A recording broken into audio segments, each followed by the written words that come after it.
नमस्कार, मेरा नाम है साहिबा खान और आप देख रहे हैं स्नूप बॉक्स। मंगलवार को केंद्र सरकार ने रेलवे का निजीकरण करने का फैसला ले लिया है। जब कोई देश किसी क्षेत्र के स्वामित्व को सरकारी हाथों से निकालकर निजी हाथों को सौंप देता है तो उसे निजीकरण कहते हैं। इसके पीछे का उद्देश्य उस देश की अर्थव्यवस्था को मजबूत करना होता है।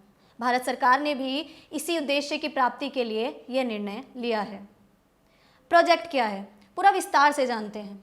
केंद्र सरकार ने रेलवे का निजीकरण करने के लिए प्राइवेट कंपनियों के लिए यात्री ट्रेन के संचालन के दरवाजे खोल दिए हैं। इस प्रोजेक्ट में 109 रूट्स पर 161 ट्रेनों का संचालन प्राइवेट कंपनियां करेंगी। कहा जा रहा है कि इन ट्रेनों में 16 कोचेज होंगे और प्रत्येक ट्रेन 161 किलोमीटर प्रति घंटा की रफ्तार से दौड़ेगी। ये प्रोजेक्ट 35 वर्षों के लिए प्राइवेट कंपनियों को दिया जा रहा है और इसमें लगभग 30,000 करोड़ के निवेश की संभावना जताई जा रही है। रेलवे के निजीकरण करने का फैसला सही साबित हो सकता है। ठीक उसी प्रकार जिस तरह सरकारी बैंकों और निजी बैंकों की सेवाओं में हम फर्क देखते हैं, उसी तरह रेलवे में भी देखने को मिलेगा। अब बात यह है कि सरकार रेलवे के निजीकरण को किस तरह लाभ का विषय समझती है। सरकार का कहना है कि रेलवे का निजीकरण करने से आधुनिक तकनीक का विकास होगा, समय की बचत होगी, रोजगार सृजन में मदद मिलेगी। वहीं टूरिज्म को मद्देनज़र रखते हुए उन रूट्स पर स्पेशल ट्रेनें चलाई जाएंगी। 2 बड़े क्षेत्रों को जोड़ने वाले रूट्स पर भी स्पेशल ट्रेनें प्राइवेट कंपनियां चला सकती हैं। निजीकरण से किसी देश की अर्थव्यवस्था से लेकर उसकी आम जनता तक असर पड़ता है। निजीकरण के अगर कुछ फ़ायदे हैं तो कुछ नुकसान भी हैं। नुकसानों की अगर बात की जाए, अगर कभी दुर्घटना होती है तो उस क्षेत्र में 2 कंपनियां आपस में एक दूसरे पर आरोप प्रत्यारोप का ढोंग रचती है। इससे सिर्फ जनमानस को हानि पहुंचती है। आम जनमानस के लिए सबसे ज़्यादा यात्रा करने वाला साधन रेलगाड़ी है। ऐसे में कीमतें बढ़ने से आम जनमानस को काफ़ी दिक्कतों का सामना करना पड़ जाएगा। प्राइवेट कंपनियों का मुख्य उद्देश्य पैसा कमाना होता है और ऐसा ही वो रेलवे के साथ करेगी और इसमें नए नए प्रयोग जोड़ेगी। कम दूरी वाले मार्गों को वो सबसे पहले बंद करेगी क्योंकि उसमें पैसे नहीं कमाया जा सकता। ऐसे में दूरगामी क्षेत्रों में रहने वाले लोगों को एक क्षेत्र में बंद होकर रहना पड़ सकता है। इससे उनके मौलिक अधिकारों का हनन होता है। यहाँ बड़ी बात यह है कि रेलवे का निजीकरण करने की आवश्यकता क्यों है और रेलवे ट्रेड यूनियन इसके बारे में क्या सोचती है।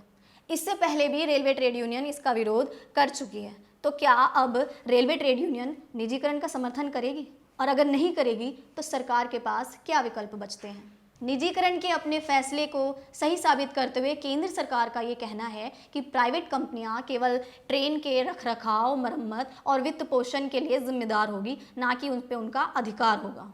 विश्व के कई देशों में रेलवे का निजीकरण हो चुका है और जहां नहीं हुआ है वहां इसे निजीकरण करने की बात चल रही है। इन देशों में अमेरिका, ब्रिटेन, फ्रांस मुख्य आते हैं।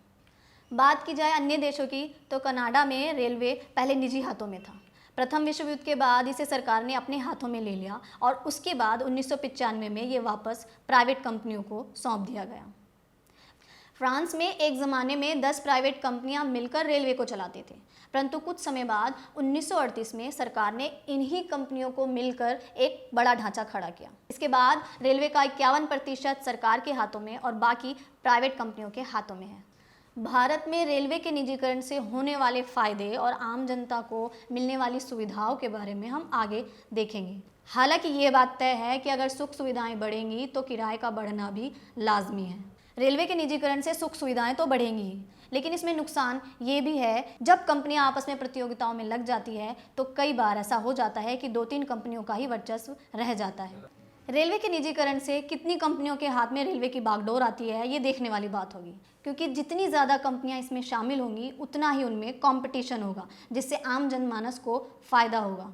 अगर 1-2 कंपनियों का रेलवे पर वर्चस्व होता है तो वे अपने मनमाने ढंग से उस पर राज करेंगी, जैसा कि हम टेलीकॉम सेक्टर में देख ही रहे हैं। जियो, वोडाफोन और एयरटेल ही 3 मुख्य कंपनियां बनकर रह गई हैं, जिसमें वोडाफोन की हालत भी कुछ खास ठीक नहीं है।